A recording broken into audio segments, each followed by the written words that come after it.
Fire extinguisher. Oh. Non! Tout ce chemin parcouru pour mourir le lendemain. Il semble que ce soit la fin de ma première expérience Gumball. Et nous ne sommes allés que jusqu'à Londres. Mais je pense que la Murciélago a mérité d'aller aussi loin, étant donné que nous venons de reconstruire le moteur. Et la plupart de la voiture quelques semaines auparavant. Et maintenant, nous nous retrouvons sur le bord de la route à Londres, avec un problème que nous devons résoudre pour pouvoir continuer notre voyage. Le tuyau fuit.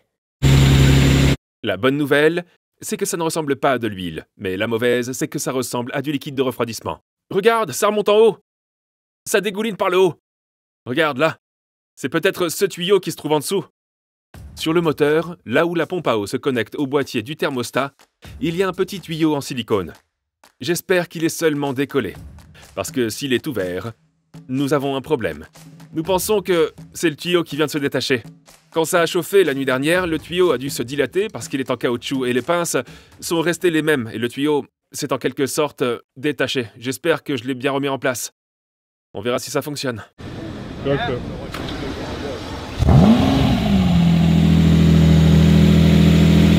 On l'a fait. Ouais! Nous avons eu de la chance. Il s'agissait simplement d'une durite qui avait sauté. Nous avons fait l'appoint du liquide de refroidissement, mais en raison de tous les autres problèmes que nous avons rencontrés sur la Murciélago, nous avons pensé que quitter le pays n'était pas une bonne idée. Nous sommes donc retournés à mon atelier pour réparer ce problème une fois pour toutes. Regardez toutes les choses bizarres que fait cette voiture. Un voyant s'allume, je pense que c'est la batterie. Je crois qu'elle ne se charge pas. Je pense que la voiture ne charge pas du tout la batterie. Et c'est pour ça que le voyant s'allume. Elle fait des choses vraiment bizarres en ce moment. Et je pense que c'est ce qui cause beaucoup de problèmes. Et c'est logique, car nous avons monté une nouvelle batterie dans la dernière vidéo. Mais dès que nous étions sur le rallye Gumball, nous n'avons pas pu démarrer la voiture. T'as mis une nouvelle batterie? Une batterie toute neuve. Waouh! Il doit donc y avoir un problème de charge quelque part dans la voiture. La première chose que je vais vérifier, c'est si l'alternateur est bien chargé. L'alternateur doit fournir environ 14 volts. Elle est de 13 volts. Il doit donc y avoir une connexion douteuse quelque part. Ensuite, j'allais tester les défauts que recevait la batterie. Et comme nous le savons tous maintenant, la batterie se trouve à l'arrière gauche de la voiture. Comment ça se passe? 12,25. Nous recevons donc 12 volts dans la batterie, ce qui signifie que nous perdons de la charge quelque part. Comment se fait-il qu'elle continue à marcher si ton alternateur est défectueux? Parce que normalement... Il se recharge encore. Il se recharge, mais pas suffisamment. En fait, il le maintient à 12 volts alors qu'il devrait être à 13. Le problème, c'est que c'était trop serré. Oh non. Qui a mis ça? Ok, donc le câble de l'alternateur, je ne blâme personne, mais c'est moi qui l'ai mis. Il est serré à la main. J'ai donc resserré le boulon pour mieux maintenir le câble de l'alternateur, mais il semble que nous ayons toujours un problème de charge. La batterie chargée maintenant à 12,7 volts. C'est donc un peu plus élevé, mais ce ne sont pas les 13 volts dont nous avons besoin pour que la batterie se charge correctement. Après avoir examiné toutes les connexions, mon père a touché le jackpot. C'est le bouton d'arrêt d'urgence, qui se trouve ici, et qui va directement dans la carrosserie, n'est-ce pas? Ça va au corps, et ça va à la terre. Ça a l'air très sale. C'est propre. Ceux qui sont propres vont sur le corps. Ils vont sur le corps. Si les connexions sont sales, je suis presque sûr que nous aurons une mauvaise terre qui causera les problèmes de charge. Je pense qu'on l'a réparée. Un problème en moins. Voilà, je vais la faire démarrer. Mais je pense pas qu'elle ait la puissance nécessaire pour la faire démarrer. C'était bien mieux! C'était bien, n'est-ce pas? Ouais! 13,2. Ouais! Tony, Tony, Tony, Tony. C'est réparé! Un autre problème que nous avons rencontré au Gumball, c'est que la voiture surchauffait. Nous sommes littéralement en surchauffe et tout le monde veut faire tourner le moteur à fond. On est dans le rouge là. Regardez ça, on est dans le rouge. Et c'est parce qu'un seul ventilateur fonctionnait, celui du côté droit. Et quand nous sommes revenus, Chris et moi avons inversé le relais. Et maintenant, le côté gauche fonctionne. Ce qui signifie que les relais sont défectueux. Ok. Je pense que ces relais ici, là, sont les ventilateurs. Le relais devrait éteindre et allumer le ventilateur lorsque l'interrupteur du ventilateur reçoit un signal indiquant que le ventilateur doit être allumé. Il envoie une tension à travers la bobine dans le relais qui bascule alors le relais pour que les 12 volts de la batterie aillent directement au ventilateur, en allumant le ventilateur. Puis, lorsque le ventilateur pense que la température du liquide de refroidissement est bonne, il arrête d'envoyer la tension à travers la bobine qui bascule alors le relais dans la position arrêt. Donc, ce que nous allons faire maintenant pour voir si le ventilateur fonctionne, c'est de bypasser le courant pour qu'il aille directement au ventilateur. Ventilateur allumé. Ventilateur allumé. Donc, le bon est allumé. Donc, c'est le relais qui est défectueux. Il est cassé. Il est cassé. Regarde, on n'en voit rien. Ça clique, mais ça ne fait absolument rien. Alors, nous venons de découvrir que si un relais clique, ça ne veut pas dire qu'il fonctionne forcément. Alors, nouveau relais, et nous allons vous montrer à quoi ressemble un bon relais. Ouais, voilà, on y est. Mettons ce relais en place, et nous devrions avoir une Murciélago plus fraîche. Ce qui est drôle, c'est que l'ancien propriétaire a simplement mis une ligne électrique et une masse directement sur le ventilateur pour le faire fonctionner tout le temps. S'il avait fait un peu de recherche, il aurait découvert qu'il s'agissait simplement d'un relais. Tout se passe trop bien pour être vrai, si vous voulez savoir. Mais maintenant, voyons si l'autre ventilateur s'allume. Oh! Il est allumé? Ouais! Ouais! Ouais! Si seulement c'était arrivé avant le gumball. C'est une excellente nouvelle. Ed Bolian nous a dit que les premières Murciélago sont livrées avec 2 clés. Une pour démarrer la voiture, qui est celle-ci et qui ressemble à une clé de remise, et une autre pour ouvrir et verrouiller les portes, qui ressemble aussi à une clé de remise.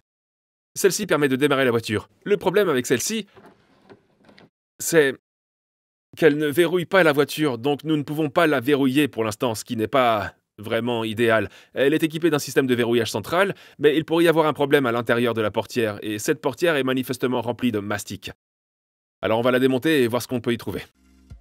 Non seulement les portes ne se verrouillent pas, mais la voiture pense qu'elles sont ouvertes en permanence. De sorte que lorsque nous roulons sur la route, nous avons toujours un avertissement de porte ouverte du côté passager et du côté conducteur. Ce qui signifie que les lumières intérieures restent allumées en permanence. Alors nous espérons pouvoir trouver quelque chose d'assez évident qui nous empêche de réparer ces portes.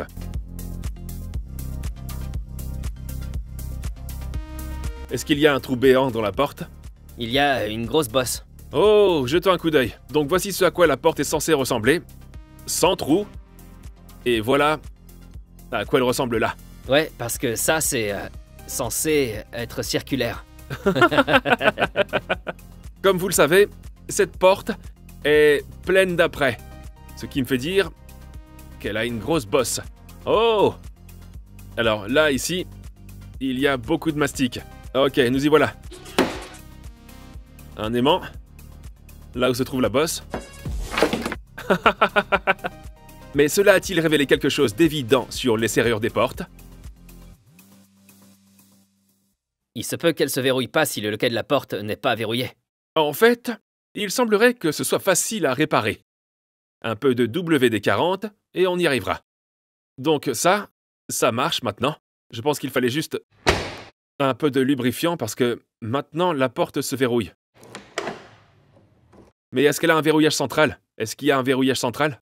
Ouais, il y a ce solénoïde électrique à l'intérieur. Ok, Ouais. je la ferme. Elle s'est verrouillée! Mais qu'est-ce qui s'est passé? Attends, je recommence, je vais ouvrir. Ouais. Alors, qu'est-ce qui allait pas? Je comprends pas. T'es prêt? Ouais. Tu peux entrer? Non. On va voir si on peut la déverrouiller, sinon on aura des problèmes. Ouais! Donc j'ai 2 clés. Une pour... et l'autre pour...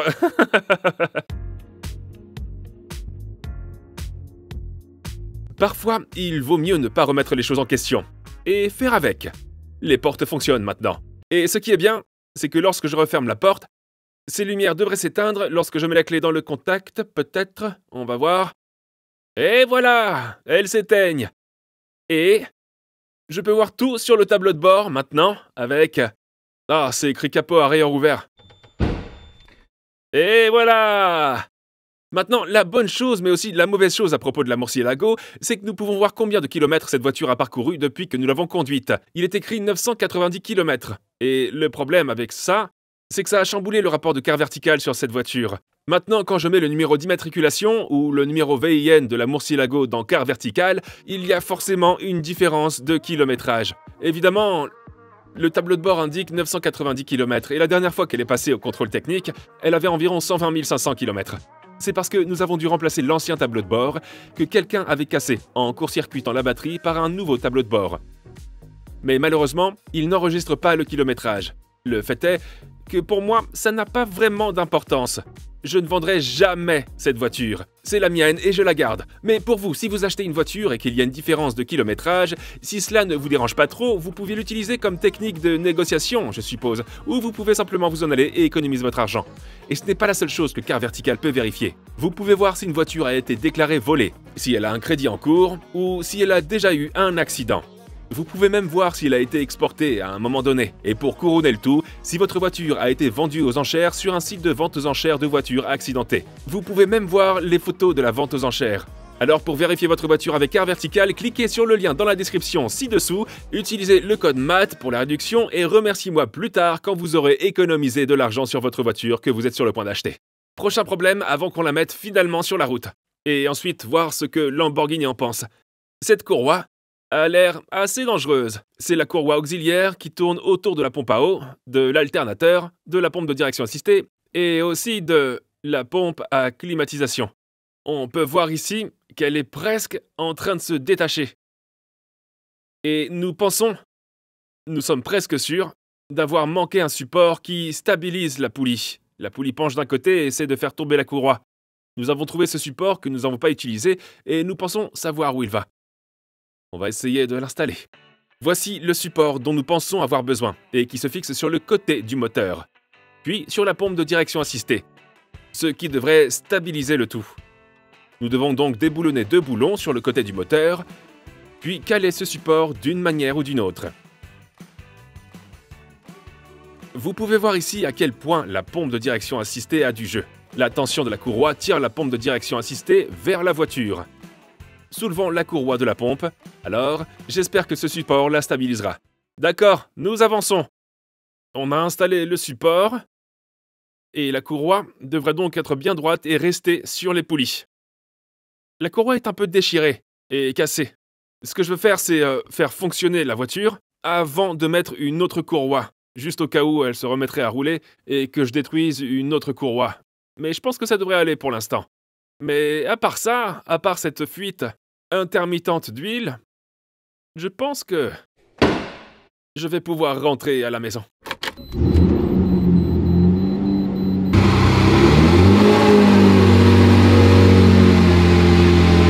Je viens de réaliser que j'ai complètement oublié de vérifier si la courroie est restée quand j'ai démarré, mais pour l'instant ça va, on avance. Et il semble que nous ayons un voyant pour les airbags. Il n'y a aucune raison valable à cela. Mais maintenant, nous nous dirigeons vers Lamborghini pour voir ce qu'ils pensent de la fuite d'huile. On doit faire le suivi et encore bien d'autres choses. Allons chez Lamborghini. Vous avez vu toutes les vidéos dans lesquelles j'ai emmené mes voitures chez les concessionnaires. Porsche, Aston Martin, BMW, et nous avons été autorisés à entrer dans l'atelier. Mais je pense que Lamborghini est un peu différent. Donc je doute fortement que nous puissions filmer ici. Mais je vais faire de mon mieux pour capturer mon expérience ici et voir ce qu'ils pensent de ma Lamborghini Murcielago. On est arrivé. Je pense que ça va être très intéressant. C'est vraiment un endroit où on a l'impression qu'on ne devrait pas être. Et cette voiture-ci a vraiment l'air de ne pas appartenir à tout ça. Regardez toutes les belles voitures. Ok. Allons vérifier tout ça. C'est probablement la première fois que la Murcielago revient chez Lamborghini depuis plus de 10 ans. Bonjour. Bonjour, comment allez-vous? Merci de prendre le temps de s'occuper de nous aujourd'hui. Je vous en prie. Alors, qu'est-ce que je peux faire pour vous aujourd'hui? Je me demande si vos gars ne pourraient pas simplement le relever d'un onglet à l'avant. si c'est possible. J'ai l'outil pour le kit, mais je ne sais pas si vous pouvez le faire ou pas. Ok. Et si vous pouvez brancher le diagnostic pour voir pourquoi les lumières de l'airbag sont allumées, ce serait bien. Et aussi, toute une liste des différents problèmes. On va faire un diagnostic et on vous fera savoir tout ce qui ne va pas. D'accord, super. Le technicien a dû jeter un coup d'œil rapide sur la voiture et noter le kilométrage sur sa feuille. Est-ce que vous avez touché au kilométrage? Ouais, on pourrait dire ça, je ne pense pas que celui-ci soit très légitime. Super, merci, au revoir. C'est un peu différent de ce que nous faisons lorsque nous allons chez les revendeurs. On filme un concessionnaire sous couverture. Seul Dieu sait ce qui va arriver à la voiture, mais ils n'avaient pas l'air très impressionnés. Le lendemain, Lamborghini nous a téléphoné pour nous annoncer une mauvaise nouvelle. L'ordinateur est tombé en panne. Je suis à côté de James, le technicien, et il est sur le point de me frapper si je lui demande de refaire un diagnostic. Ok, nous sommes 2 jours plus tard, et la voiture est prête à être récupérée. Et je suppose que comme nous le savons tous, les choses tournent mal avec les voitures. Tout ne se passe pas comme prévu. Mais j'ai amené la voiture mardi pour faire l'alignement des 4 roues, et apparemment la machine est tombée en panne hier. Et elle est aussi en panne aujourd'hui, donc il n'a pas été possible de faire l'alignement complet des 4 roues. Et vous avez aussi probablement entendu la conversation où je lui ai demandé s'il pouvait brancher et faire un diagnostic pour voir d'où venait le défaut avec l'airbag. Donc nous allons découvrir s'il voit quelque chose d'autre avec la voiture, mais il se peut qu'on doive faire l'alignement à une date ultérieure, alors allons voir ce qui s'est passé et eh bien, on verra bien. Regardez-la, elles se font dans la masse, à la perfection. Bonjour. Bonjour. Je suis venu chercher la Murciélago verte qui est garée à l'extérieur. La dernière semaine du dernier trimestre, la machine tombe en panne. Il y a 2 jours, elle tombe également en panne pour faire un simple alignement des roues. On arrive à la faire marcher, on la branche sur la Murciélago et ça tombe en panne. James m'a ensuite raconté tous les problèmes que les gars ont trouvés dans l'atelier. Comme le disque avant qui est liquéfié et rayé, le compresseur d'air conditionné qui fuit, le voyant d'alerte de l'airbag qui s'allume et les conduites de frein qui sont corrodées. Au revoir. Merci beaucoup. Merci. À bientôt, à bientôt. Il y avait aussi quelques autres problèmes, mais laissez-moi vous expliquer. Alors, on a une bonne et une mauvaise nouvelle. La mauvaise nouvelle, c'est que nous fonctionnons toujours avec l'alignement MA, que nous avons fait sur le parking du Rallye Gumball. Mais la bonne nouvelle, c'est que nous n'avons plus de voyant d'airbag. Regardez ça. Pas de voyant d'airbag. Merci Lamborghini, il fallait peut-être juste l'annuler, et c'est évidemment ce qu'ont fait les techniciens. Nous n'avons plus aucune lumière sur le tableau de bord. C'est donc une voiture fonctionnelle. Mais nous avons eu quelques retours d'un petit bilan de santé que nous avons obtenu de la part de Lamborghini. Je vais vous le montrer. La bonne nouvelle, c'est qu'il n'y a pas grand-chose. Nous avons une section rouge ici pour les disques avant limités et marqués et les disques arrière limités et marqués. Les joints du compresseur d'air conditionné semblent avoir une petite fuite. Le voyant de l'airbag est allumé, mais comme nous le savons, il est éteint maintenant. Je pense que si on s'occupe des airbags sur cette voiture ou si on démonte l'intérieur et qu'on remet tout en place, on doit éteindre le voyant, sinon il restera allumé tout le temps. Ce qui est en quelque sorte une bonne chose. On a quelques tuyaux de frein qui sont corrodés, c'est écrit ici. L'embrayage permet parfois de sélectionner une vitesse. Les joints de la porte du conducteur, ouais, on sait que le joint est un peu douteux là-dessus. Fuite d'huile du moteur. On est au courant de ça, et on ne sait toujours pas si on va démonter le moteur ou non. Et il ne semble que le faire que lorsqu'il est à froid. Le câble du frein à main s'effiloche. Encore une fois, c'est quelque chose que nous pouvons réparer. C'est un vieux câble de frein à main. Plus de tuyaux corrodés et plus de fuites de frein corrodés. Mais le reste est ouvert, ce qui est en fait pas mal. Si on prend en compte tout ce qu'on a fait tout seul, et qu'on se dit que Lamborghini nous a donné toutes ces coches vertes, même s'il restait quelques trucs ici et là. Tu penses que Lamborghini donnera quelle note sur 10 à cette voiture? Un 9, sûrement. Merci beaucoup d'avoir regardé cette vidéo. Si vous l'avez appréciée, abonnez-vous et donnez-moi un like et je vous verrai dans la prochaine vidéo. Peace out. Tony! Excellente nouvelle! Like a drug that I just can't deny, giving me the best high.